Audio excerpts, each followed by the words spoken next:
വിശുദ്ധ യോഹന്നാൻ അറിയിച്ച നമ്മുടെ കർത്താവ് യേശു മിശിഹായുടെ പരിശുദ്ധ സുവിശേഷം 6-ാം അധ്യായം 60 മുതൽ 69 വരെയുള്ള തിരുവചന ഭാഗങ്ങൾ.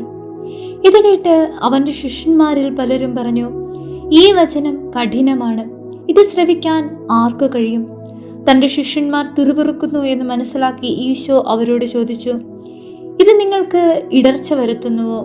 അങ്ങനെയെങ്കിൽ മനുഷ്യപുത്രൻ ആദ്യം ആയിരുന്നിടത്തേക്ക് ആരോഹണം ചെയ്യുന്നത് നിങ്ങൾ കണ്ടാലോ? ആത്മാവ് ജീവൻ നൽകുന്നത്, ശരീരം ഒന്നിനും ഉപകരിക്കുന്നില്ല. നിങ്ങളോട് ഞാൻ പറഞ്ഞ വാക്കുകൾ ആത്മാവും ജീവനുമാണ്. എന്നാൽ വിശ്വസിക്കാത്തവരായി നിങ്ങളിൽ ചിലരുണ്ട്.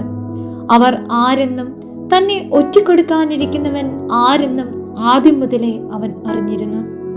അവൻ പറഞ്ഞു, ഇതുകൊണ്ടാണ് പിതാവിൽ നിന്ന് വരം ലഭിച്ചാലല്ലാതെ എന്റെ അടുക്കലേക്ക് വരാൻ ആർക്കും സാധിക്കുകയില്ല എന്ന് ഞാൻ നിങ്ങളോട് പറഞ്ഞത്.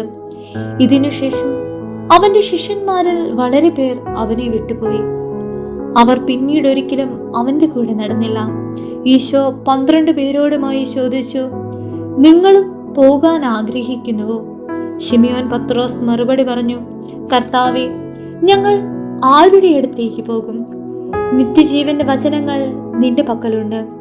നീയാണ് ദൈവത്തിന്റെ പരിശുദ്ധൻ എന്ന് ഞങ്ങൾ വിശ്വസിക്കുകയും അറിയുകയും ചെയ്തിരിക്കുന്നു.